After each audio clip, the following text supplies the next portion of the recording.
Hello friends, welcome to investing funda. आज हम लोग बात करेंगे म्यूचुअल फंड्स के बारे में।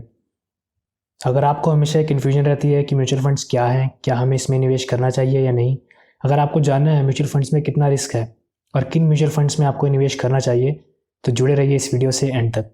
इसके बाद से म्यूचुअल फंड से रिलेटेड आपके सभी डाउट्स खत्म हो जाएंगे। अब दोस्तों सोचिए, मैं 100 लोगों से एक 1,000 रुपये जमा करता हूँ, तो मेरे पास 1,00,000 रुपये का फंड जमा हो जाता है, जिसपे कि 100 लोगों का हक है, 100 लोगों का शेयर है। अब मैं उस फंड को डिफरेंट एंटिटीज़ में, जिसमें से कि मैं लगभग 10% का ओवरऑल रिटर्न जनरेट कर पाता हूँ। अब वो 10% का रिटर्न जो मैं जनरेट कर पाया हूँ, यानी कि 1,00,000 पे मुझे 10% का रिटर्न जनरेट हुआ 10,000 रुपये। अब वो 100 लोगों में डिवाइड हो गया, तो वो हो गया 100 रुपये का सबका प्रॉफिट। सो दोस्तों, इस तरह से म्यूचुअल फंड वर्क करता है।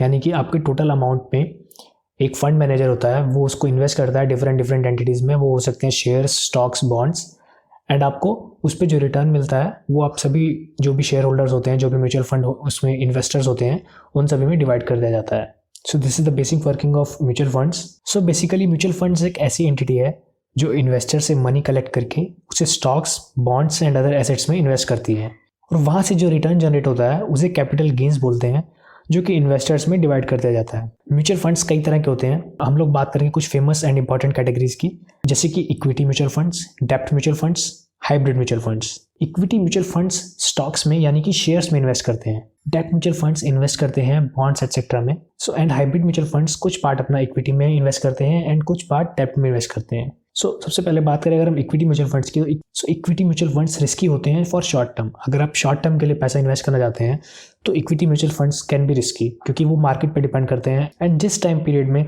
आप इक्विटी म्यूचुअल फंड में इन्वेस्ट करते हैं, हो सकता है उस समय मार्केट डाउन हो या मार्केट बहुत अच्छा परफॉर्म ना कर रहा हो, तो हो सकता है आपको उस पर्टिकुलर टाइम में म्यूचुअल फंड्स में बहुत अच्छा रिटर्न ना मिल पाए। But for long terms equity mutual funds are good, and ये फंड्स रिटर्न जनरेट कर सकते हैं लगभग 10% से 30% तक का easily, and this is based on the historical data. बात करें अगर हम डेब्ट फंड की, तो ये कम रिस्की होते हैं एंड ये आपको एफडी से ज़्यादा रिटर्न यानी कि 7-8% का रिटर्न इजीली प्रोवाइड कर देते हैं। एंड बात करें वहीं पर हाइब्रिड फंड्स की, तो जैसा कि नाम से ही समझ में आता है, ये फंड कुछ पार्ट इक्विटी में एंड कुछ पार्ट अपना डेब्ट फंड में इन्वेस्ट करते हैं। हम लोग इस वीडियो में मोस्ट फेमस कैटेगरी यानी कि इक्विटी फंड्स के बारे में जानेंगे। इक्विटी फंड में इन्वेस्टमेंट स्टार्ट करने के लिए आप कम से कम केवल 500 रुपये से भी अपनी इन्वेस्टमेंट स्टार्ट कर सकते हैं। इक्विटी फंड में भी आगे सब कैटेगरीज अवेलेबल है, जिसमें से कि हम मोस्ट इंपॉर्टेंट कैटेगरीज की बात करेंगे, और जो है large cap fund, mid cap fund, small cap fund, flexi cap fund, ELSS, index fund, sector fund. दोस्तों, लार्ज कैप फंड वो फंड होते हैं जिसमें कि टॉप 100 कंपनीज में इन्वेस्ट किया जाता है जो कि स्टॉक मार्केट में लिस्टेड हैं, जिनमें आती हैं Reliance, TCS, HDFC etcetera. Large cap funds में रिस्क कंपैरेटिवली लेस होता है बाकी कैटेगरीज से। इनमें आपको अप्रॉक्सीमेट रिटर्न मिल जाते हैं 10 to 15% के। अगर आपका इन्वेस्टमेंट हॉराइजन कम से कम 3 से 5 साल तक का है, तो ही आपको इन फंड्स में इन्वेस्ट करना चाहिए। चलिए let's understand the risk. In funds में रिस्क क्या होता है? क्या आपका पैसा डूब जाएगा या आपको कभी नहीं मिलेगा? नहीं, ऐसा कुछ नहीं होता है। बट हाँ, अगर आप इसमें वो पैसा इन्वेस्ट करते हैं जो कि आपको नियर फ्यूचर में चाहिए हो सकता है, तो ज़रूरी नहीं कि आप प्रॉफिट में ही उस पैसे को निकाल पाएँ। हो सकता है आपका वो पैसा उस समय लॉस में भी हो या उसमें रिटर्न काफ़ी कम हो। इसी वजह से इन फंड्स में केवल वही पैसा इन्वेस्ट करना चाहिए जैसे कि आप लॉन्ग टर्म में चाहते हो। बात कर लेते हैं मिड कैप फंड्स की। तो मिड कैप फंड्स में टॉप 100 से लेकर टॉप 200 कंपनीज में इन्वेस्ट किया जाता है। मिड कैप फंड्स में इनमें रिस्क थोड़ा ज़्यादा होता है एंड इसका इन्वेस्टमेंट होराइजन कम से कम 5 से लेकर 10 साल तक का होना चाहिए। अगर बात करें रिटर्न्स की, तो यहाँ पर आपको 10 to 20% के रिटर्न देखने को मिल सकते हैं। और वहीं पर बात करें अगर हम स्मॉल कैप फंड की, तो टॉप 200 कंपनीज के बाद जितनी भी कंपनीज आती हैं, उन सभी को स्मॉल कैप कैटेगरी में डिवाइड किया गया है।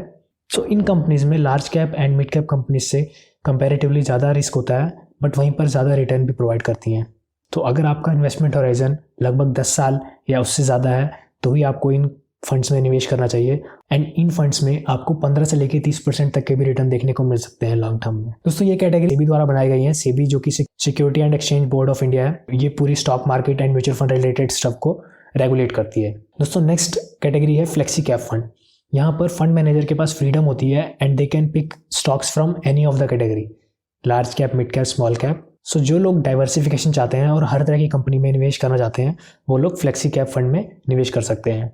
इसमें भी रिटर्न हमें अप्रॉक्सीमेटली 10 to 15% और 10 to 18% के देखने को मिल सकते हैं। Now the next category is ELSS। ELSS means equity linked saving scheme. So दोस्तों ये एक टैक्स सेवर फंड होता है, यानी कि आपको इसमें टैक्स में छूट मिलती है। तो इनकम टैक्स फाइल करते हुए आप ETC के अंडर इसमें 1.5 लाख तक का डिडक्शन क्लेम कर सकते हैं, जैसा कि आप PPF में कर सकते हैं। एंड दोस्तों ये फंड आपको 10 to 15% के रिटर्न जनरेट करके दे देते हैं, जो कि PPF से काफ़ी ज़्यादा है। दोस्तों PPF में लॉक इन पीरियड होता है 14 ईयर्स का, जबकि ELSS में लॉक इन पीरियड होता है 3 साल का, यानी कि आपने जो फंड आज निवेश किया है उसको आप 3 साल बाद ही निकाल सकते हैं। जबकि दूसरी म्यूचुअल फंड कैटेगरी में आपका कोई भी लॉक इन पीरियड नहीं होता, आप कभी भी उसमें निवेश कर सकते हैं और कभी भी उसको निकाल सकते हैं। बट दोस्तों म्यूचुअल फंड्स में निवेश केवल लॉन्ग टर्म के लिए ही किया जाना चाहिए, बिकॉज वो उसी लिए ही बने हैं ना। दोस्तों next category is sector funds. So दोस्तों ये फंड सेक्टर स्पेसिफिक स्टॉक्स में ही निवेश करते हैं, जैसे कि IT sector, auto sector, health sector. जैसे कि कोई IT सेक्टर का फंड है तो वो लोग निवेश करेंगे TCS, इन्फोसिस, टेक महिंद्रा, इन कंपनीज में। ऐसे ही कोई ऑटो सेक्टर का फंड है तो वो मारुति, हीरो, TVS मोटर्स, इन सब कंपनीज में निवेश करेंगे।